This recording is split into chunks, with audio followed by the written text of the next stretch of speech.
GameGoddessFee here, back tonight with more Ace Attorney. All right, so we're gonna go ahead and stream a little bit of this game. Hey, Morton, how you doing tonight? All right, glad to see you here. All right, so yeah, me and Plum over here, we can go ahead and do the trial today. I hope you all enjoy. Thank you for watching. Make sure you give me a thumbs up and subscribe if you're new to the channel. I'd appreciate it. Hey, I'm so excited. Guess what movie is coming back? Let me see. You're not talking about the Mario movie, are you? It's coming out, I think, April 1st. I could be wrong.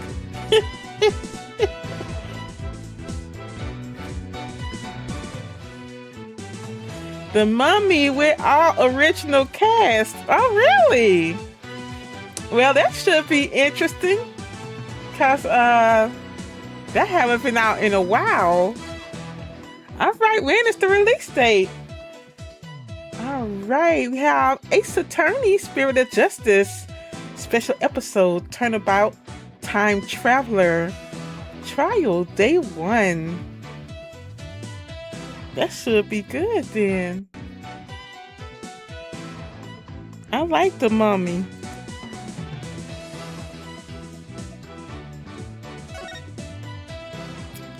We have to wait a while. Oh, really? They haven't released that yet, huh? Well, that's fine. Well, probably in the next 2 years, probably. Probably not today. I don't know today, this year, but probably next year. But yeah, pretty excited about that. Oops, where's my camera? Okay, there I go. That is very interesting. They're bringing back a lot of movies, though. Hopefully they're, they are good as the first ones were. All right, September 22nd, 8:45 a.m. District Court Defendant Lobby number 3. What you laughing at for? I just thought I wanted to do this number. You done waited to the whole stream until you don't want to do it tonight. No, you are doing it. Okay. Good morning, Mr. Wright. Good morning. Oh my goodness. Here we go. Here we go. Good morning, Elliot. All right, let's go. Good morning, Elliot. Lock in. It's lock in time. Okay. Good morning, Ellen. I see you're still wearing your wedding gown.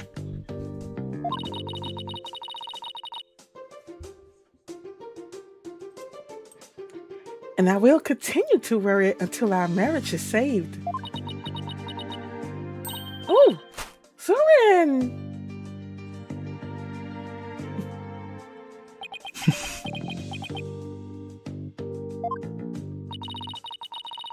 Do you think he came to see how she's holding up?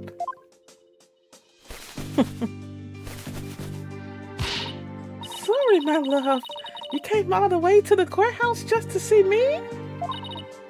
Oh, Soren. I don't know what to say. Blueprints. Blueprints. Huh? The engine blueprints. I can't find them. Do you know where they are? Oh, they are in your room. 3rd shelf from the bottom, on the right-hand side. Mercy. What's up, y'all? What's up, Sherinator? D and Dave said hi. Hey, how y'all doing? Hey, D. Hey, Dave. How y'all doing tonight? I hope work's going fine for you all, huh? Go ahead. Hey, D&D. Y'all should start like a comedy troupe or something and have D&D as your name. You might go bankrupt, but you'll have a few good shows. So silly. He's leaving already?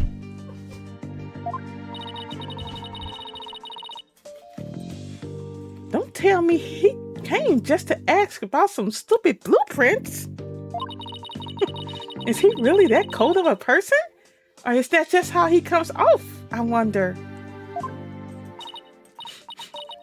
What about me, Soren?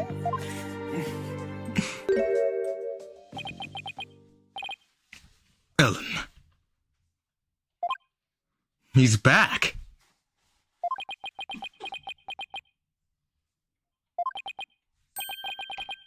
Come home soon.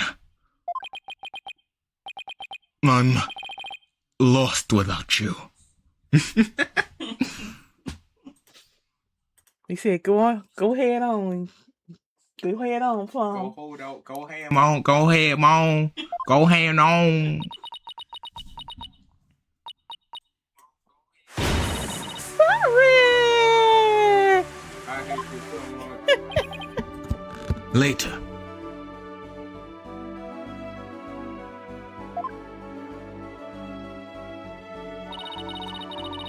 Looks like showing your vulnerabilities is the fastest way to capturing a woman's heart.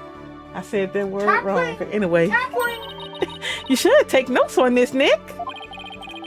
Please leave me out of this. Anyway, looks like Soren isn't big on words. Well, it's clear that he cares about Ellen. Knowing that, I actually feel kind of relieved.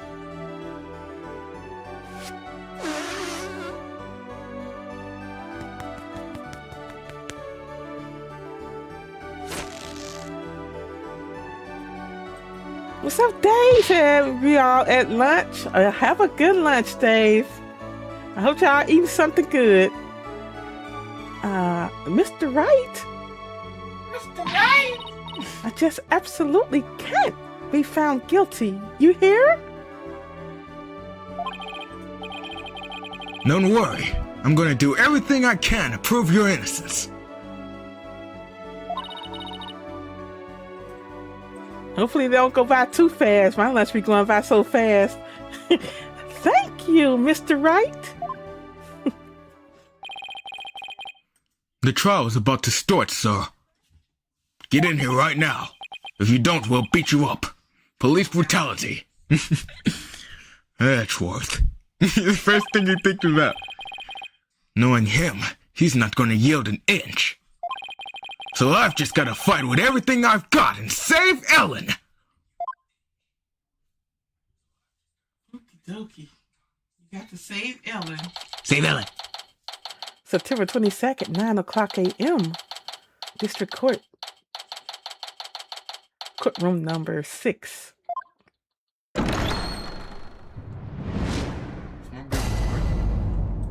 All rise. Does it look right?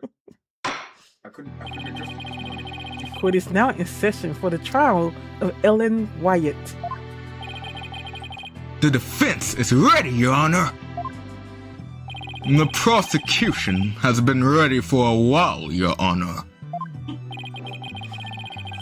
Since so many familiar faces gathered together like this, I feel as though I'm at a grand reunion. It makes me want to go out for dinner and a drink and reminisce with all of you. Oh, that sounds like a great idea. I was dying for a real burger the whole time I was away.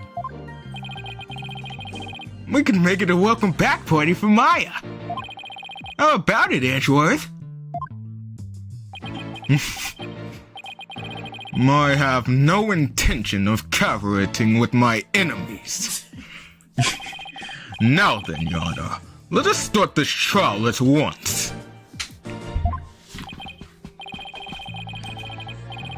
Oh, still not one for lighthearted banter, are you, Mr. Edgeworth?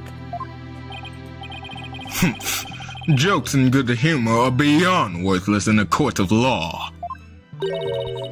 Guess we'll just have to have the party without him then.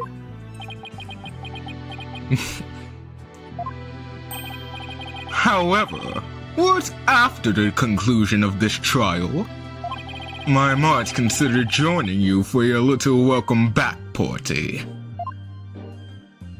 I certainly wouldn't mind an invite at the very least. He's still as emotional, constipated as ever, I see. Now then, Mr. Wright. I said Mr. Wright. Now then, Mr. Edgeworth, if you could please go over the details of this case for us. So this is why she did it. The victim was Dumas Gloomsbury, a servant in the Sprocket household. He was in attendance at the wedding reception that occurred from 7 p.m. to 10 p.m.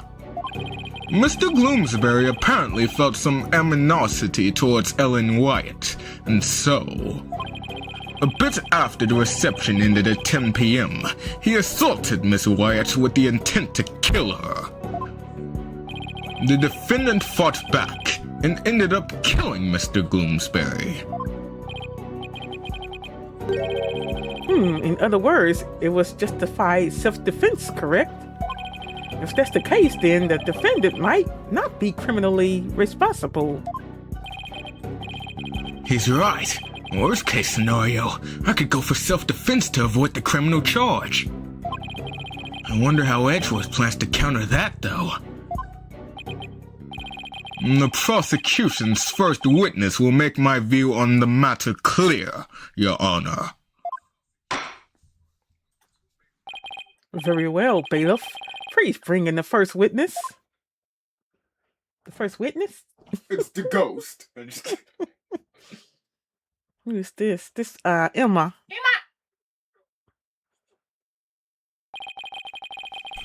Please state your name and occupation, witness. Emma Sky, forensic investigator. And I'd just like to say, sir, that being in the same courtroom as you is a great honor. Mo, that's right. You're a fan of Edgeworth's, aren't you, Emma? We're good friends and all, Mr. Wright. But just this once, I intend to faithfully and fully testify for the prosecution. And I do mean that wholeheartedly. She's switching up. Huh? She's switching up. No, I mean, Emma's switching up. Yeah, she used to be on Fanny's side. I expect no less from you. Yes, sir. I'm going to do my very best. Looks like you lost the popularity contest to Mr. Edgeworth, Nick. I really could care less. Besides, she'll see who's the better lawyer once I win this trial. Yeah, maybe then. Maybe then you'll actually really care less. Now, Detective Sky, if you please. Witness testimony. Rundown of the case. The murder weapon was a clock called the Timekeeper. The victim was hit with it from behind, and he fell over right into the lantern. The defendant was spotted then, standing in front of the body holding the murder weapon. The victim was struck twice, by the way.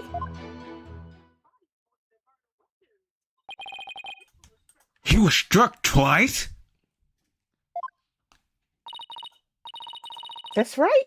There's no mistake about it. The first blow was to the back of the victim's head. It was hard enough to knock him unconscious. Yet, despite the fact that he had been immobilized by the first blow, the defendant delivered a second, fatal blow to the side of the victim's head. Which means, what exactly? I figured it would go right over your head. Let's put it this way. By striking the victim a second time, the defendant killed her last chance to escape from any criminal wrongdoing. She did? But how, Mr. Edgeworth? The defendant may have been fighting back because she was being attacked. However, she then went on to deliver a fatal blow to a man who was already fully unconscious. Nick, is he saying what I think he is? I don't feel so well. And thus, Mr. Wright, has justified self-defense been removed from the table? The prosecution intends to prove that the defendant killed the victim. Stop talking about my eyeliner, right? I didn't think you would notice. With murder, the prosecution proves... I forgot. Go back to the other one. The prosecution intends to prove that the defendant killed the victim with murderous intent. Allow me to belatedly submit the victim's autopsy report.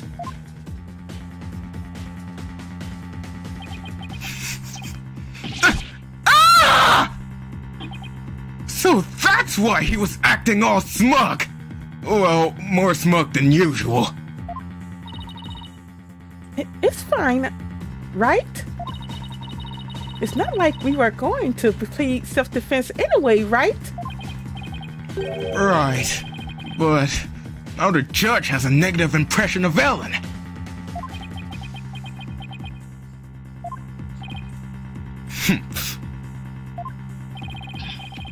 He may not get to prosecute much anymore, but he definitely hasn't lost his touch. Autopsy report added to the court record. Bloomsbury's head shows signs of being hit twice. The timekeeper was used as the murder weapon. Now then, Mr. Wright, you may begin your cross-examination. What you got, Phoenix? Cross-examination. Rundown of the case. The murder weapon was a clock called the Timekeeper. Hold it! Are you completely sure the murder weapon was the Timekeeper? Yes, completely. The shape of the entry on the victim's head matches up with that of the Timekeeper. And it's definitely heavy enough to kill someone with. But would the defendant have been able to pick up and swing something so heavy? I tried it myself, and I was able to lift it up just fine. Maybe you're just freakishly strong. Really? That's not casual guessing. Excuse me, Mr. Wright? I'll have you know that people on the force know me as the dainty forensic investigator.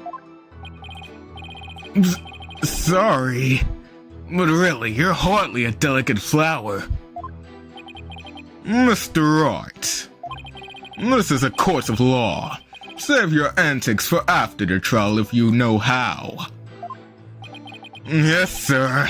It won't happen again, sir. Moving on.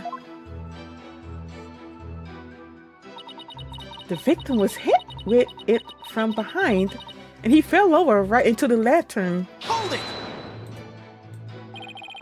The defendant was fighting back against the victim, right? If so, wouldn't she have hit him from the front and not from behind? The victim must have tried to run once Miss Wyatt started fighting back. That's probably when he got hit from behind. I see. That's the blow to the back of his head. The defendant must have looked awfully scary when she was brandishing that clock. I don't know about that. Regardless of how scary Ellen looked, the victim was definitely hit from behind. May I go on? Yes, of course. Please do. The defendant was spotted then, standing in front of the body holding a murder weapon. Hold it! But that's only because she was so panicked when she found the body. As she tried to use the timekeeper to go back in time. Objection! Mr. Wright, do you have any idea how absurd you sound? But Miss Wyatt really believed she could travel through time with that clock. You really should have come up with a more credible story, you know. Yes, I agree. Me three. That's all I've got to go on. Anyway, under the circumstances, the only conclusion we can draw is that the defender killed the victim.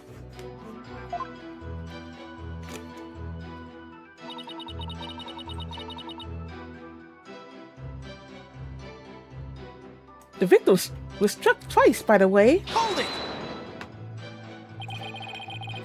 Miss Wyatt must have had a chance to escape after she struck the victim the first time. So why would she stick around and hit him with such a heavy object again? Well, about that. Allow me to explain. Why did she strike him again indeed? To finish off the victim, of course. This very act clearly shows that she had every intention of killing Mr. Gloomsbury.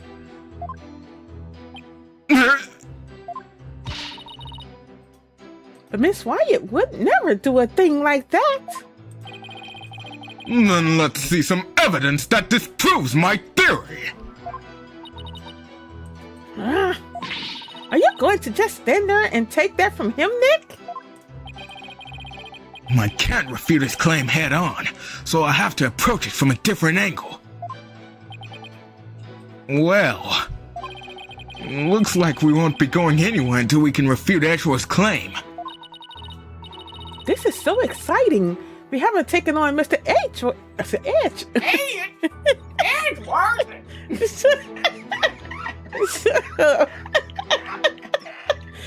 We haven't taken on Mr. Edgeworth in ages. Yeah. Okay, Nick. Now go get him. No need to rush me, Maya. Alright, I'd better start by comparing Emma's testimony with the evidence we have. And look for any glaring inconsistencies. Man, I'll be Nick. We haven't taken on Mr.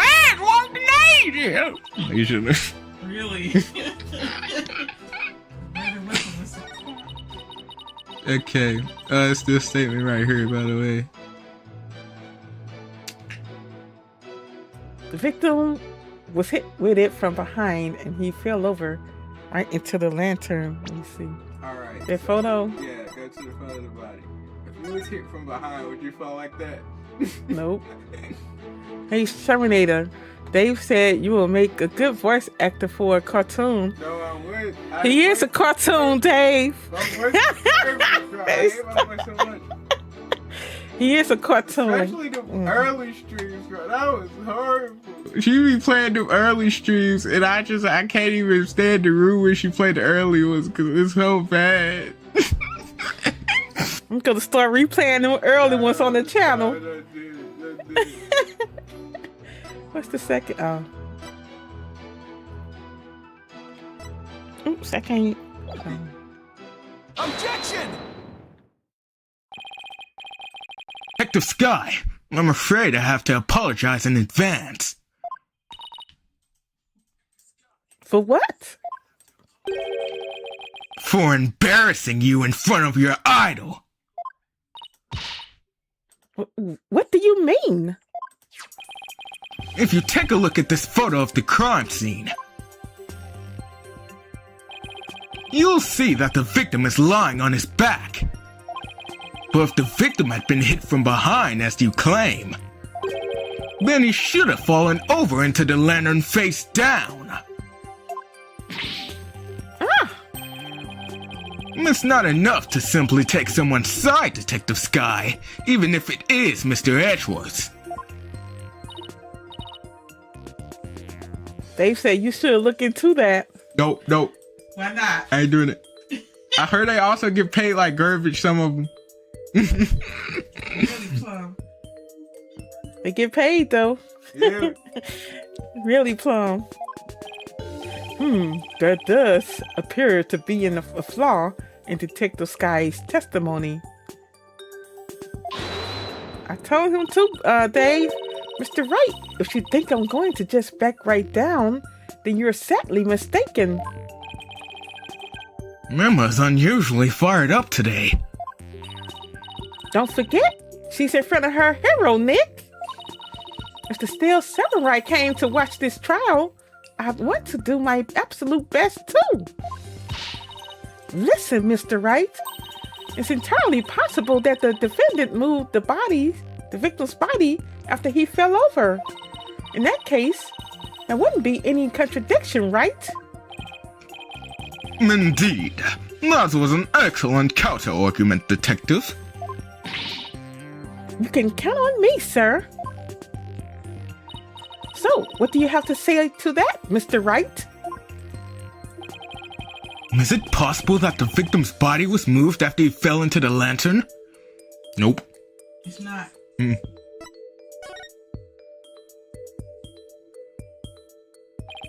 Sorry, Detective, but there's no way the victim's body was moved after his death.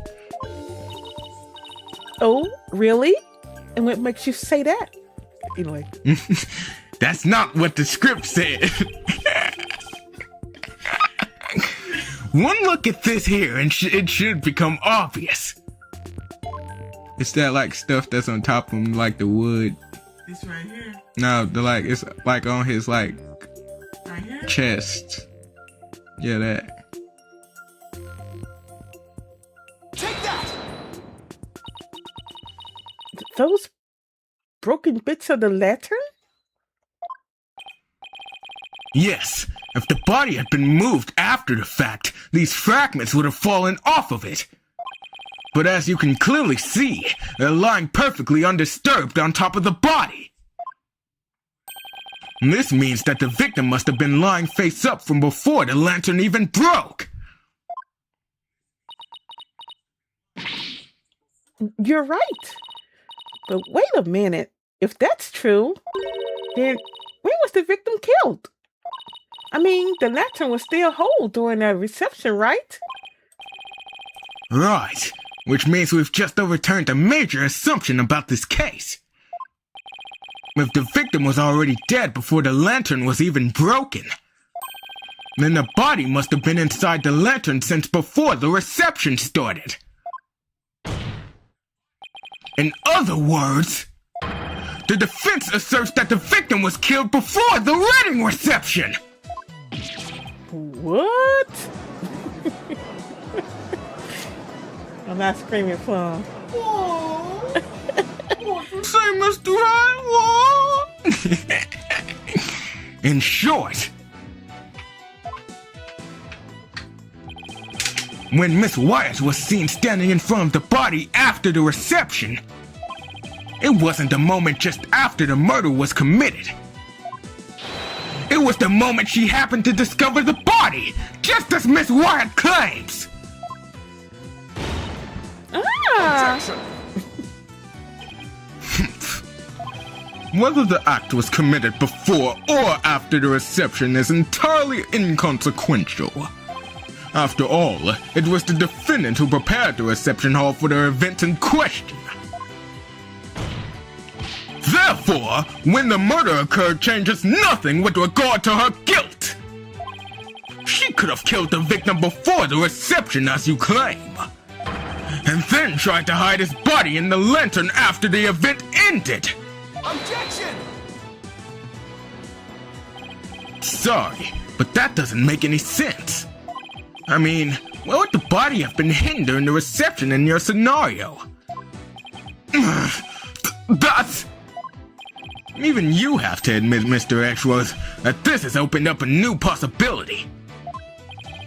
Do explain, Mr. Wright. Well, if Miss Wyatt didn't commit the crime in the reception hall, then that means someone, somewhere put the victim's body into the lantern. I suppose that makes sense. A dead body couldn't have put itself in there. Exactly, Your Honor. In other words, if the murder actually occurred before the reception, it opens up the possibility that he was killed some other way. They had some kryptonite, and he was secretly Superman, and they made a kryptonite bullet. I'm just kidding. Somewhere else? Yeah.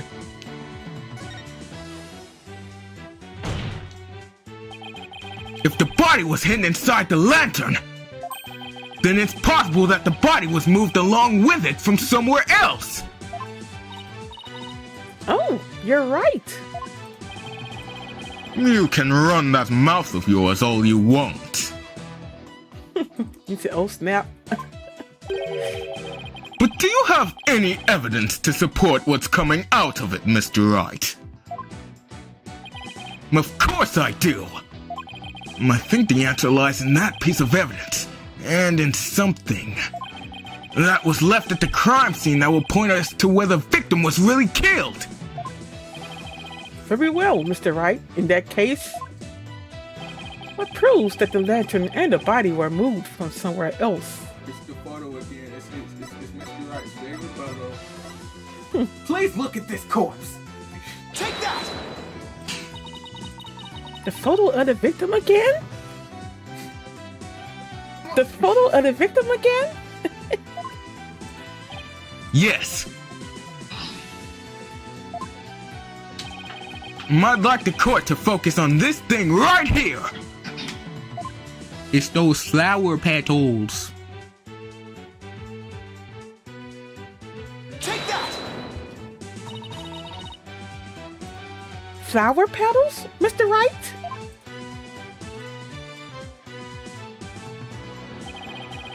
These petals are from a kind of flower that were not present in the reception hall. This means they must have gotten into the lantern when it was somewhere else. And just where do you propose this someone else? And just where do you propose this somewhere else to be, Mr. Wright? I propose that this piece of evidence will tell us where the flower petals came from. It's the other photo. It's Larry Stalker photo they took. Not that one. The other one. Not that one. The other one. That one.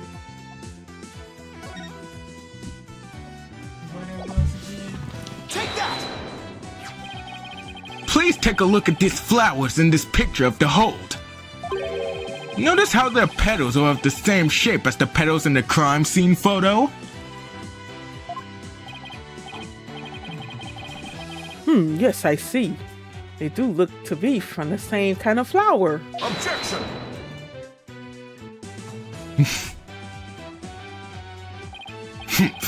Is that really all you've got? A flower is a flower is a flower. They're all the same. I would hardly call what you presented compelling evidence. I'm afraid I couldn't disagree with you more, Mr. Edgeworth. I gave a flower of this type to my lovely wife once when we were young. So I can assure you that this is a very meaningful and compelling evidence indeed. The soundness of my judgment in this matter is backed by nothing less than pure love. But Your Honor! Let it go, Mr. Edgeworth. It's clear you don't know much about flowers. It's not like you have anyone you'd actually give any to after all. But maybe you should study up on them, just in case the opportunity presents itself. No! This from the man who only knows the names of 3 types of flowers! That's hardly relevant to the case at hand! The defense asserts that it's highly probable that the victim was killed in the hold. If the body was then placed in the lantern and moved to the reception hall for some reason,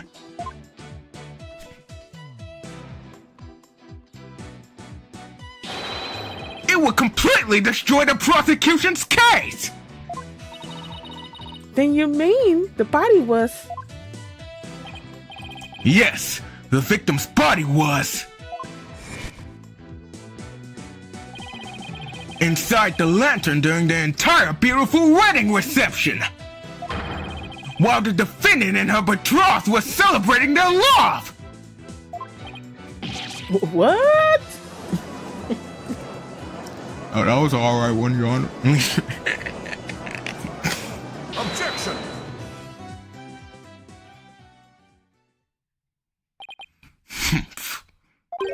Your smooth talk might work on His Honor, but it won't work on me. What are you talking about now? Take another look at all of the evidence, and you'll soon see what I mean. I wish you would just tell me already. Detective Sky, I'm sure you've already figured out what I'm about talking about, so correct?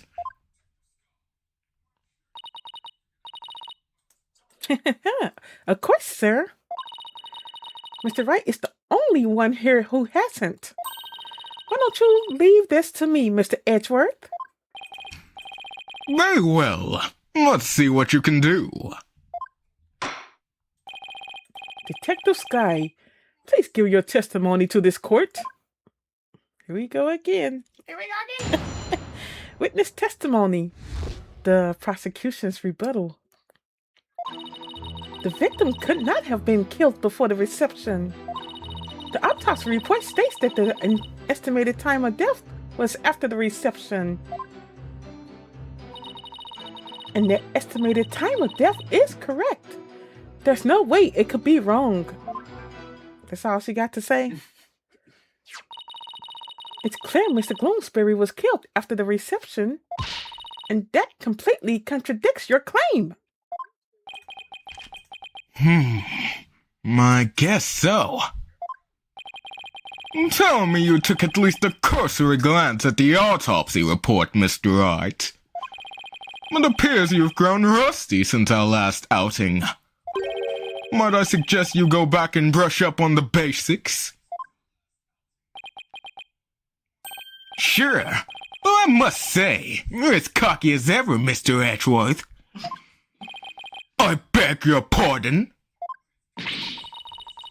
What are you trying to say, Mr. Wright? I'm just saying that I'll go back to the basics if that's what Mr. Edgeworth wants. I'll prove how badly he underestimated me with a good old-fashioned cross-examination.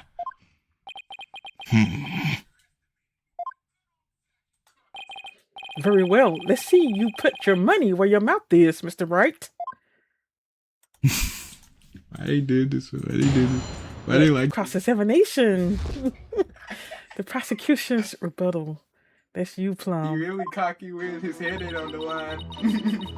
The victim could not have been killed before the reception. Hold it! You sound pretty certain. You must have some solid grounds for making that claim, right? Of course I do. And you're going to feel silly when I show you what they are. Ready? Feast your eyes on this. This package. The autopsy report states that the estimated time of death was after the reception. Hold it! I've read the autopsy report too, you know. Then you don't need me to explain it to you, right? There's no way the victim could have been killed before the reception, I mean. Detective Sky, I think you've overlooked something big. I have? Why don't you take another look at the evidence? But I've already looked at all the evidence. And quite carefully, too, I'll have you know. Detective Sky, do not be taken in by his verbal antics. He is simply bluffing, as always. Right, sir. And the estimated time of death is correct. There's no way it could be wrong. Hold it! Is it possible that the culprit did something to obscure the real time of death? No, not in this case. There was no snow or anything to keep the body from decomposing. And there's no fridge on that airship big enough to fit a body into. So you've already checked into that, I see. It all comes down to the estimated time of death, doesn't it? Couldn't the killer mess with the victim's time of death by keeping the body on ice? Yeah, if they have the means to. The prosecution is treating the estimated time of death as an absolute. But is it really? I take it you don't think it is, huh, Nick? In that case, we're going to have to find a way to convince them otherwise. Yeah, there's gotta be a way somehow. Why she call him Nick again? I forgot. She been calling him Nick. I know, but why did she start? She just started. Is it like Phoenix? So Nick? Yeah, Nick. Really? That's stupid. Nick. That's stupid. And that X. That's stupid. Okay, what are we doing? The victim could not have been killed for the reception. Oh, that's the third one. And that estimated time of death is correct. There's no way it could be wrong. Okay, so how could we mess up the time of death? Let me see. Put it on ice? Where the ice at? Do we have something that uses ice? Ah, that fog machine. Objection! I admit that the estimated time of death does contradict my theory.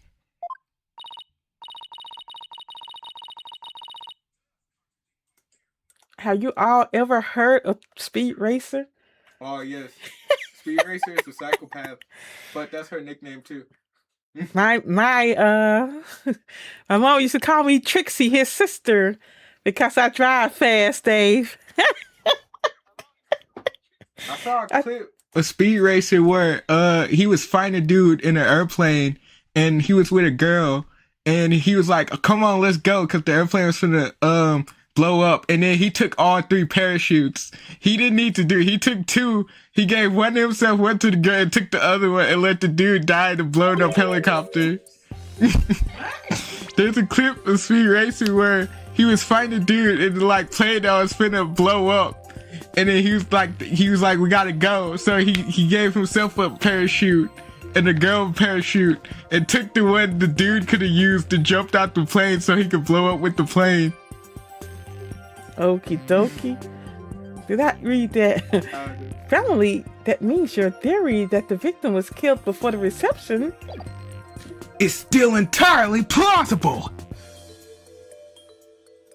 Yeah, we used to look at that as a kid. When I was a kid, rather. That was one of our, one of our Saturday morning cartoons? Every day, one of the 2. Huh? Oh. Also, he got mad when the Dude, he lost to a dude whose sister needed money for her surgery because she was sick, and he got mad. He lost the race. Huh? What makes you think that? The killer could have falsified the time of death by using a certain item in the reception hall.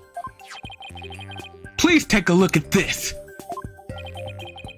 And what is that contraption, Mr. Wright? It's a fog machine, Your Honor, used to create a special romantic atmosphere in the hall. And this machine could have been used to falsify the time of death? Yes, Your Honor, because this machine uses dry ice to perform its magic. Dry ice? Ah, yes. The super cold stuff commonly used to match theoretic...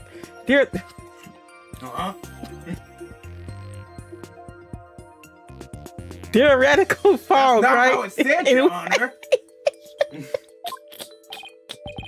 I see. So your claim is that this dry ice was used to keep the body cold? Good. You good, Your Honor? You good up there, man? It's theatrical, whatever. Shut up.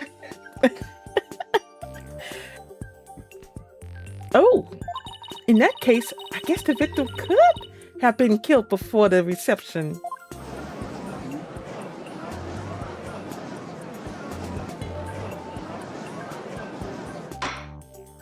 Order in this court.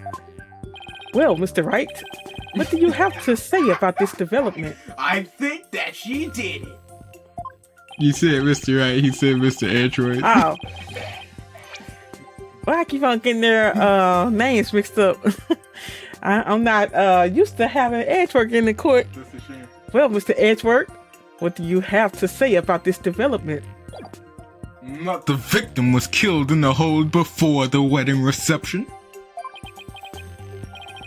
The prosecution acknowledges the possibility of this claim. Now we're getting somewhere! The prosecution would also like to thank you, Mr. Wright. Where his glasses at? I took them off. Why? I need them to see my eyeliner. Huh? Ah, that's you. Go ahead. Huh? For what? That's how he said it. They said same voices. Huh? For what? I didn't know how a certain piece of evidence fit into this case. A speed racer? You talking about the movie or the TV show? The cartoon? But now, thanks to you, I do. What piece of evidence? To get into the hold, one needs a key cord like this one. Why you take them off, son? Take what off? His glasses. What you mean? Why I take them? I can't take them off. Oh. You said it. No. Go ahead. Okay, guess what? Man, here we have a record. I was checking. What? You think I guess? Let me put on the no skin, Edgeworth skin. And here we have a record of those who entered the hold with such key cards. Oh, okay. Yeah, that was my jam back in the day. The times aren't specified, but these are the last 3 entries on the day of the murder. And as you can see, the last person to enter the hold that day was the defendant. What? So the one who moved the body out of the hold must have been... That's right. It was none other than the defendant. Hold entry record added to the court record. A record of the key card used to access the airship hold. Uh-oh. Hey, Nick. Take a look at this entry record. There are a couple of other names on here besides Ellen. Hey, you're right. According to the entry record, Mr. Edgeworth, Pierce Nickety had also gone into the hold. Isn't it possible that he could have been the culprit? Objection! Sorry, but Mr. Nickety was escorting a few of the guests at the time. I'm sure they would be happy to testify to that fact if you'd like. Make me cocky all you'd like, Mr. Wright, but my confidence is rarely misplaced. Ugh. Now then, it's probably safe to assume that after killing the victim in the hold, the defendant moved his body to the hall in order to dispose of it discreetly. What do you mean by discreetly? The defendant volunteered to take care of the reception's cleanup personally. That means she would have had the chance to dispose of anything in any way she wanted, including taking the lantern off the airship without raising any suspicion. Don't tell me you didn't know about Miss Wyatt volunteering for cleanup duty, Mr. Wright. For my last task as a servant of the Sprocket household, I offered to take on the preparation and cleanup of the reception banquet. That's you. I see. Shut up. I see. Yeah! Look at you, sweating Wait, stop. Look at you, sweating buckets like a rookie, even after all these years. Nevertheless, thank you for proving that the only person who could have killed the victim in the hold is Ellen Wyatt! Ah! Great job, Phoenix! Now we're back to square one!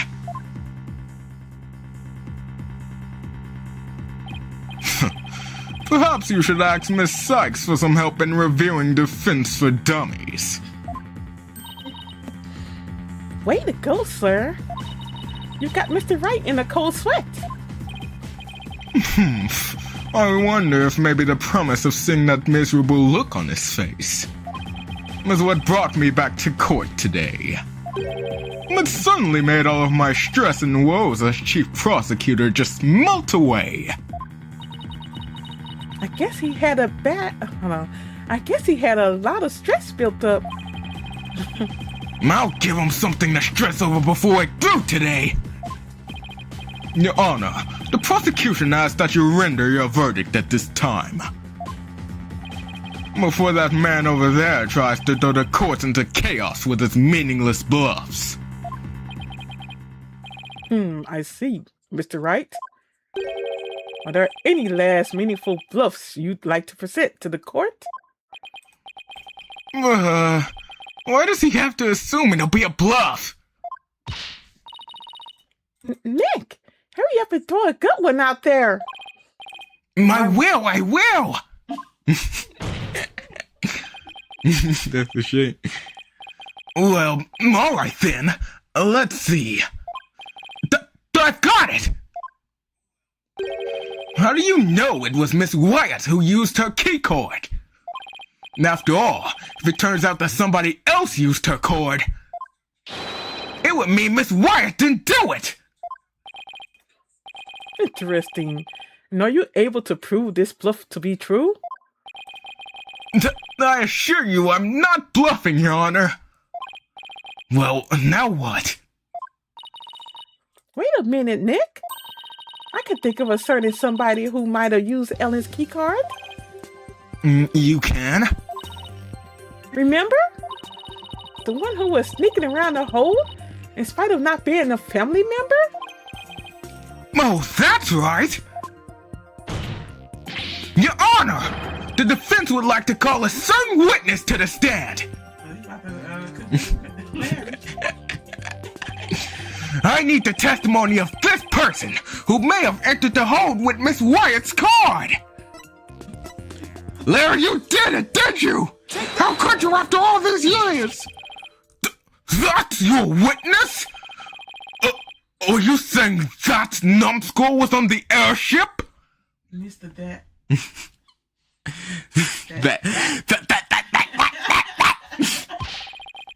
He never have breathed a word about that to me!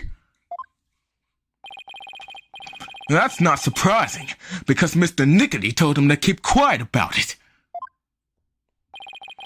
But Mr. Bus himself has admitted it to me. He claimed to have found a way to sneak onto the Flying Chapel's hold to see Miss Wyatt. This photo he took and gave to me as proof. Then, was it he who moved the lantern with the body inside to the reception hall? You know as well as I that with him, anything is possible. And this is one possibility we should definitely look into. I can't believe this. What in the world is he doing mixed up in this? Come on, Mr. Edgeworth. Remember what we've been saying since elementary school? When something smells, it's usually the bus. Exactly! Hot Larry! He'll pay for this! Well, if you want to extract your payment now, he's right up there in the gallery! Yikes! Bailiff, seize the witness before he makes a run for it. No! Why does this stuff always happen to me? Sorry, Larry, but you brought this on yourself. Let us break for a 15-minute recess. I ask that both sides prepare for the next witness's testimony during this time. Well, has it been an hour yet? Yeah. Okay, we can start with this. All right. You want to do this or what? No. All right. Yeah. We'll end it off there with his testimony. We'll do his testimony on the next one, you guys. All right. That was craziness. It was. They was just taking shots at each other. It was fun seeing them two again. Yeah, after all what they've been through. All right, Martin, he stopped by and chatted tonight. Yeety, Dave, D, I appreciate you all for watching and chatting. Everyone else that's watching, I appreciate you all for watching as well. All right, and yeah, if you're watching, you haven't subscribed to my channel yet, I'd appreciate you go ahead and subscribe. I hope you don't mind hitting that like button for me. All right, Plum. I was supposed to do Tears of the Kingdom tonight. That was yesterday. Yesterday. Yeah, what I was happened? going to do it tonight. What happened? Nah, don't blame me. What did happen? Oh, my computer No, was that acting dream, up. That Dreamlight Valley update. I had updated.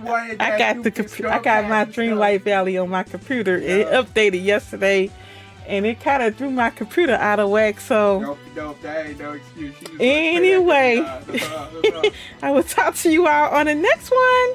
You all take care and good night. Happy Friday tomorrow too, you guys.